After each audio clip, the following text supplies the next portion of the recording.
গল্প হলো ভূতের গল্প। গল্পের নাম বনভূত। শুরু করছি বনভূত ভূতের গল্প। মুর্শিদাবাদের এক ছোট গ্রাম গোপালপুর।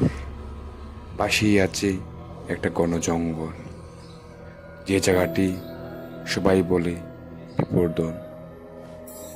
কেউ সেখানে সন্ধ্যার পর যায় না। শোনা যায় ওই জঙ্গলে বহু বছর আগে এক সাধু তপস্যা করতেন। তার মৃত্যু হয়েছিল এক ভয়ঙ্কর অগ্নিকাণ্ডে। তারপর থেকেই রাত হলেই জঙ্গলের ভেতর আগুনের আলো দেখা যায় আর শোনা যায় কান্নার আওয়াজ। তপন ও তার বন্ধুরা শহর থেকে এসে ট্রেকিং করত। গাইড অনেকবার মানা করলেও তারা ঠিক করলো সন্ধ্যার বিপর্দন এর ঢুকবে। জঙ্গলটা কেমন যেন নীরব, পাখির ডাক নেই। হঠাৎ হাওয়া বইতে শুরু করলো। এক বন্ধুর গায়ে আঁচড় পড়লো। ওচর পাশে কেউ নেই। আরেকজন বলল, কেউ যেন তার কানে ফিস করছে। তপন বলতে না হিসেবে সাহস দেখিয়ে সামনে গিয়ে গেল, কিন্তু হঠাৎ তার সামনে আগুনের মতো এক ছায়া ভেসে উঠল। লাল চোখ, ছাই মাখা গায়ে চুল ছড়িয়ে এক ভয়ানক রূপ। তোমরা কেন এসেছো এখানে? ছায়াটা ফিস ফিস করে বলল। তপন জিজ্ঞাসা করে পালতে চাইল, কিন্তু পা নড়ল না। তার বন্ধু দৌড় বেরিয়ে গেল, কিন্তু তপন আর ফিরে আসেনি। পরদিন গ্রামের লোকজন জঙ্গলে তন্ন করে খুঁজে কিছুই পায়নি, শুধু এক গুঁড়া দাগ আর তপনের ক্যামেরা পড়েছিল। মাটিতে ক্যামেরার অন্য করে দেখা গেল সেই ছবিটি তপনের সামনে আগুনে ছায়াটি দাঁড়িয়ে মুখের দিকে তাকিয়ে হাসছে। বনভূত গল্প দ্বিতীয় পর্ব, ছায়ার ফেরত।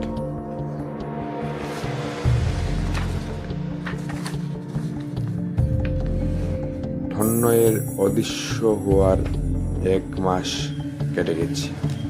বন্ধু মানসিকভাবে বিপর্যস্ত, কেউ শহর ছেড়ে চলে গেছে, কিন্তু একজন রিমা, তপনের প্রেমিকা, হাল ছাড়েনি।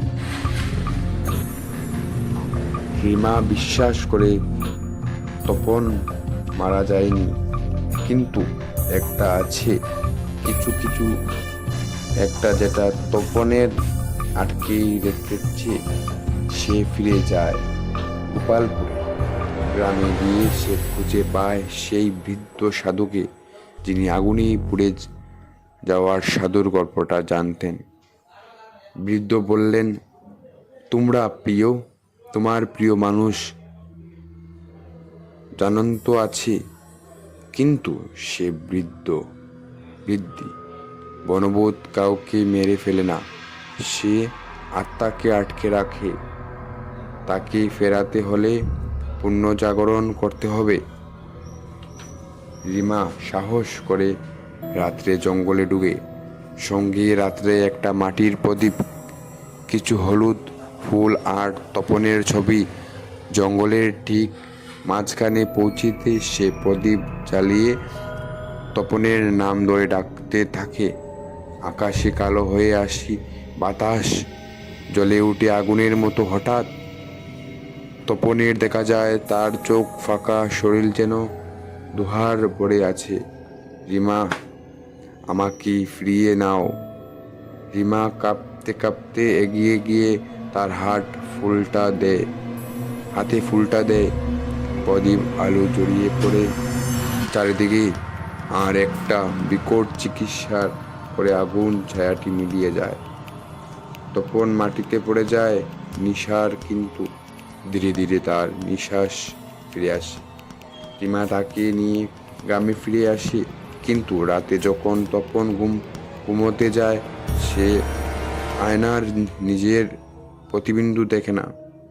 আর ঠিকই তখন জানালার বাইরে আগুনের ছায়াটা আবার আসে।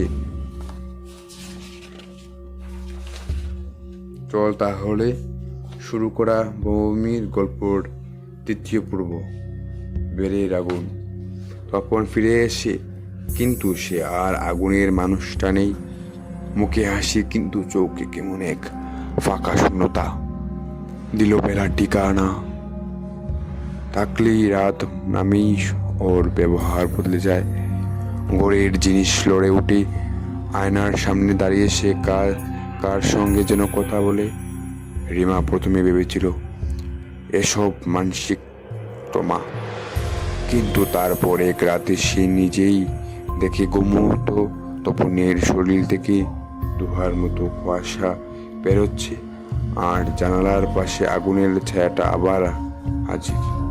সেই ছায়াটা আবার বলল, তোমার আমাকে ভেবেছিলে হেরিয়ে গেছি। সে আমার, এখন ওর শরীর তোমাদের, কিন্তু আত্মা আমার করে। রিমা বুঝতে পারে তপনের শরীর ফিরেছে, কিন্তু আত্মা এখনোই বিপর্দন। এ বন্দি যেটা ফিরে এসেছে সেটা তপনের একই স্মৃতি আর এক খণ্ড অন্ধকার। পরদিন রিমা যায় সেই বৃদ্ধ সাধুর কাছে। সাধু বললেন, এবার আর বনভূতকে তাড়ানো যাবে না, তাকে প্রতিস্থাপন করতে হবে। কেউ একজন নিজের আত্মা দিতে হবে, তবেই সে তপনকে ছাড়বে। রিমার পায়ে যেন পৃথিবীর সরে যায়। সে কি নিজের জীবন দেবে তপনের জন্য? সেই রাত্রে যে আবার ডুবে জঙ্গলে, একাই প্রদীপ আর ফুল হাতে। সে বলে, আমাকে দাও তপনের, ছেড়ে দাও, আমাকে নিয়ে যাও, তপনকে ছেড়ে দাও। হঠাৎ আগুনের শিকার বের থেকে ছায়াটা বেরিয়ে আসে। তুমি প্রস্তুত? রিমা চোখ বন্ধ করে বলে, হ্যাঁ। জ্বর উঠে চারদিকে চাপটা মারে অগ্নিবেগে, তারপর সব নিঃশব্দ। পরদিন সকালে তপন জেগে উঠে পুরোহিত নিচে। সে চিৎকার করে রিমাকে খুঁজে, কিন্তু রিমা আর তো নেই। তার মাঝে মাঝে রাত্রে তপন দেখতে পায় জানালার পাশে এক মেয়ের ছায়া দাঁড়িয়ে, হাতে প্রদীপ আর চোখে শান্তি।